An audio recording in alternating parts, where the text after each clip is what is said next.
In this video, we will be learning the formula for length of arc and area of a sector. So say for example, you're taking a circle and from the center, you're just making two lines, something like this. And this part that you get is what you call a sector.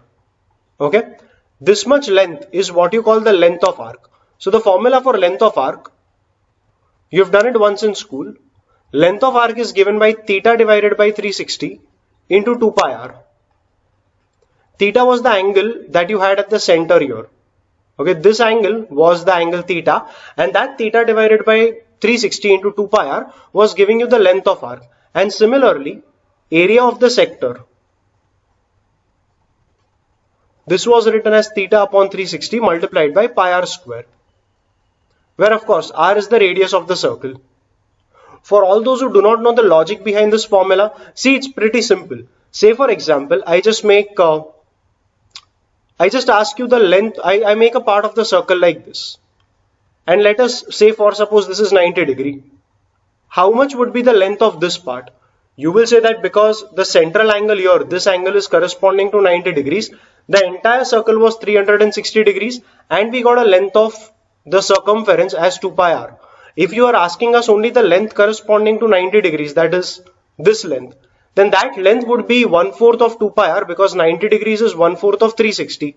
So you basically need to take the fraction of that middle angle, fraction with respect to 360. So this is the fraction of whatever angle you are taking at the center with respect to 360, and that much fraction of 2 pi r would correspond to length of arc. And with the same very logic, you can say that theta upon 360 into pi r square would represent area of a sector because pi r square was the area of the entire circle, and theta upon 360 is basically the fraction of the entire circle which has been taken by the arc that we are taking into consideration. So these are two formulae for area of a sector and length of arc. But we have already done these formulae once in school. What is new about these formulae when we study them in 11th standard? So we have to write these formulae in terms of theta. We have to write these formulae considering that theta has been given to us in radians. We know that this is the formula which is applicable if theta is in degrees. But what if we convert theta into radians? We know that whenever a degree angle is multiplied with pi by 180, it gets converted into radians. So let's try to rearrange this formula. I can cancel a 2 and a 360 here and write it as 180 in the denominator. And finally, I will write theta into pi upon 180 in one bracket multiplied by r.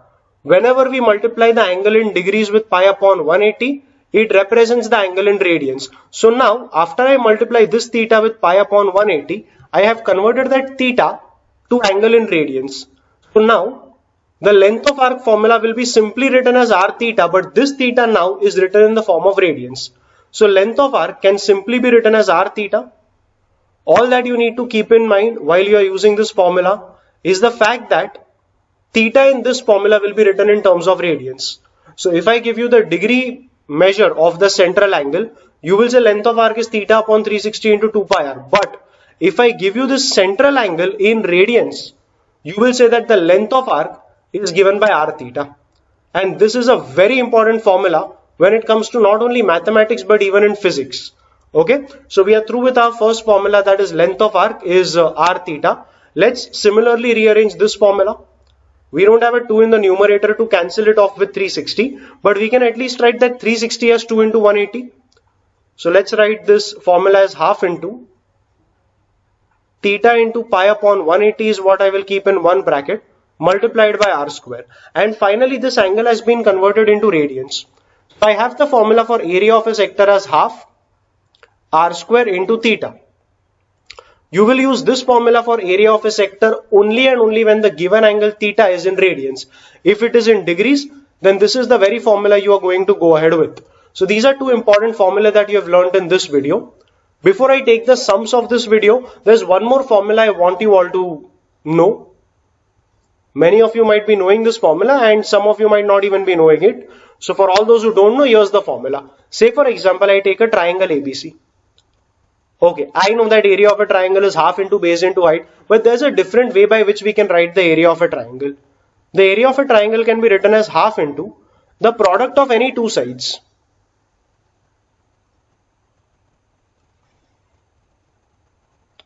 But you need to further multiply this with sine of angle between the two sides.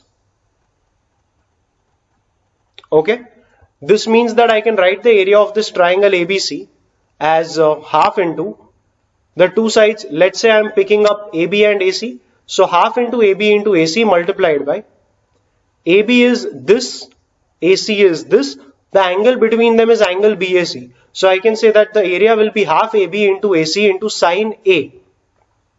Or I can say half into, let's pick the two sides this time as BC and BA. So I can say half into BC into BA into the angle between BC and BA is is angle B. So I need to multiply that final expression with sine B. Or if you take the angle C, then you can say that the area of this very triangle can be written as half into CA into CB into sine C. So I hope that you are clear with this formula, because this is a formula I'll be using at a later stage to solve a particular question. Let's begin with the questions now. Here's the very first question in front of you. This is the first one, the second one is here, and the third one is here. Okay. I've taken these questions from the Maharashtra government textbook, and I've not taken all of them because a lot of them I felt were very straightforward. Yet a few of them I've taken which I felt, okay, even these are not that difficult, but okay, just to illustrate the application of the formula that we have learned, these examples are good ones. So a pendulum of length 14 centimeters is oscillating through an angle of 18 degrees. Find the length of path. So that's a pendulum, and 14 centimeters is the length of it. That pendulum is going to keep on oscillating like this. Okay, so that oscillating pendulum, they have said that it is oscillating through an angle of 18 degrees. You need to find the length of path. The length of path is basically the length of arc, and because the angle is given in degrees, you can say that the formula will be theta upon 360 into 2 pi r. But because we have just learned the radian formula, why not go ahead with r theta? R theta would be the length of path, the radius being 14 centimeters into theta. I need to write theta in radians, right? But this 18 degrees is in degrees. I can convert that 18 degrees into radians with multiplying with pi by 180. So 18 degrees would be pi by 10 radians, and that pi by 10 is what I will put in place of theta. So I have the length of arc as, I can cancel a 2 here and there, so that would be 7 pi upon 5. I can put pi as 22 upon 7, so 7 gets cancelled, and I am finally left with what, 22 upon 5, and that 22 upon 5 would give me 4.4 centimeters.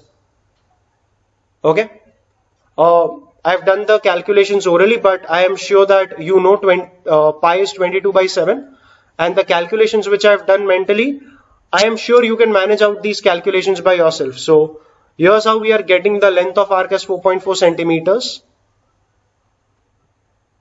And with that, we can go ahead with the next question. The next question is telling you that two arcs of the same length, arcs are of the same length. So I can say S1 is equal to S2. S represents S is the general term that I use for representing length of arc. So two arcs of the same length, that is S1 equal to S2 is given. They are subtending an angle of 60 degrees and 75 degrees at the centers of two circles. What is the ratio of radii of the two circles? So because I am given that S1 is equal to S2, I will say R1 theta 1 is R2 theta 2. Of course, we need to write theta in radians, but over here it's absolutely okay even if you put the degree measure, because if I say S1 and if I consider the angle in degrees, I have theta upon 360 into 2 pi r. I should write theta 1 and r1. That should be equal to theta upon 360 into 2 pi r2. Now just check this. 2 pi and 360 are getting cancelled on the left and right. Okay, so I ultimately have theta 1 r1 equal to theta 2 r2. So whether you write it in degrees or you write it in radians, it does not matter. The answer in both the cases will be the same. So I'm not putting in any extra effort of converting these angles. I'll straight away substitute them here, and I will have r1 upon r2 as theta 2 upon theta 1. Theta 2 being 75 degrees, theta 1 being 60 degrees. 15 5s are 75 and 15 4s are 60. So I have the ratio of r1 upon r2 as 5 upon 4. So that's how we are solving the second question. I hope you are all clear with that solution. Let's go ahead with the next one. Looks like a little longer when you read it, but trust me, it's not. The area of a circle is 25 pi square centimeters. All that they are trying to give you is the radius of the circle, because area is pi r square, which has been given to us as 25 pi. So if you cancel a pi out here and here, you get the value of radius as 5. So basically they are trying to tell you that the radius is 5. Find the length of its arc subtending an angle of 144 degrees at the center. Length of arc, if they have given it in degrees, we will use the degree formula. Theta upon 360 into 2 pi r. I am too lazy to convert it into radians and use it, so let's just go ahead with this formula. It's 144 upon 360 into 2 into pi into r is 5. 36 into 4 will be 144 and 36 into 10 will be 360. 4 upon 10. Okay, we have 5 into 2 giving us a 10. So the final answer is 4 pi. You can stop it here. So you can say 4 pi centimeters is the length of arc. If you want to substitute pi as 3.14 or 3.142 or as 22 upon 7, it is entirely your choice, but I'll stop it here. The multiplication part, you can manage it in the way it suits you the best. You also have to find the area of the corresponding sector. So area of the sector is going to be theta upon 360 into pi r square. Okay, let's remember r is 5 and let's rub out this part. So theta is 144. We just said that 36 into 4 will be 144 and 36 into 10 will be 360. R square would be 25. So 25 into 4 will give us 100 in the numerator. And 100 into, there's a 10 in the denominator. So 100 upon 10 will give us 10 pi. So area of the sector is 10 pi and the unit would be centimeter square. So that's how we are solving the third question. Let's go ahead with the next one. OAB is the sector of a circle. That's the fourth question in this video, okay? OAB is the sector of a circle having center at O and radius as 12. So O is a point here, that's the center. The radius is 12 centimeters. If measure angle AOB is 45 degrees, so I have made the angle AOB 45 degrees. Find the difference between the area of sector OAB and area of triangle OAB. Just keep in mind that angle is 45 and I'll just rub it out so that I can draw the other things in this diagram properly. Yeah, so here's your triangle OAB. You need the difference between the areas of the sector OAB and triangle OAB. So I will say that area of sector OAB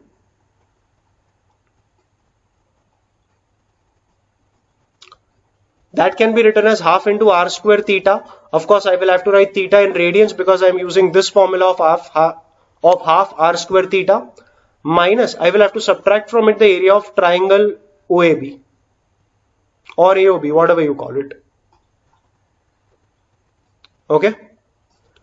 So minus the area of a triangle will be written by the formula I had discussed a couple of minutes back. That is half into product of any two sides. So let us take the two sides as OA and OB.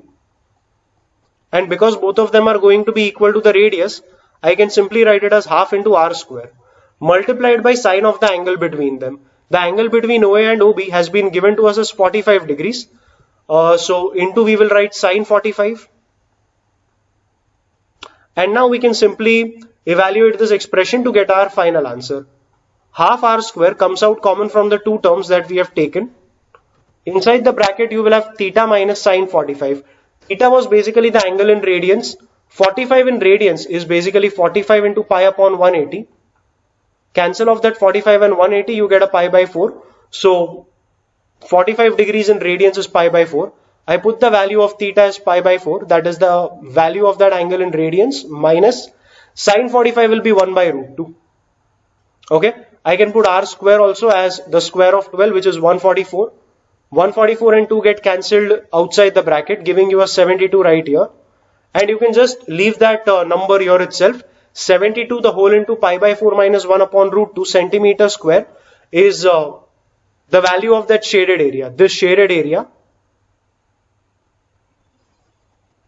is 72 pi by 4 minus 1 by root 2 centimeter square. So we have finally answered the question that the difference between the area of sector OAB and triangle OAB is obtained right here. Okay, let's take one last question in this video. We have been given that the perimeter of a sector is the perimeter of a sector of a circle whose area is 25. The area of the circle is 25, not the area of sector. The perimeter of the sector is 20 centimeters. Find the area of the sector. Area of a circle given by pi r square. They have given to us the area is 25 pi. So r will be 5. Let's make the sector.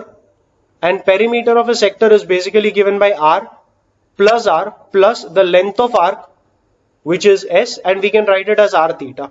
So we have been told that the perimeter is r plus s, which I will write as r theta, and that has been given to us as 20. We can put r as 5, so we have 5 plus 5 theta equal to 20. 5 plus 5 makes it 10. 10 goes on the left, we have 20 minus 10, that will be equal to 5 theta. If 5 theta is 10, then theta will be 2. And whatever theta I have got, that theta is basically the angle in radians. So the angle out here is 2 radians, and because I need area of the sector, I can say that the area of the sector will be half r square theta. So half r square theta would give me half into r square, which is 25, and theta, which is 2. I will have to substitute the theta value in radians, and in radians that angle is 2. So I have 2 getting cancelled, and the area of the sector will finally be 25 centimeters square. Okay, that's it with the questions. I just recollected another important formula. I will discuss that, and that is where I will end the video. This formula is an important one because, okay, it's not a different formula. It's just an interconversion or a correlation between the two formulae that you have learned. The area of a sector is given by half r square theta, right? And you know that the length of arc was half r theta. Why don't you try to eliminate theta from here? So we have area as half r square theta. R square basically can be written as r into r. So r into r, and then finally we have theta. I am writing r theta together because I can replace that r theta with s. And finally I can say that area of a sector is given by half into r into s, where s is length of an arc. I mean length of arc of that given sector. So this is another formula which, if possible, you should remember, because in sums, I have not taken any examples on this, but yes, there are a few examples which can be very easily solved with the help of this formula. So we have area of a sector as half into the radius of the sector multiplied by the length of arc.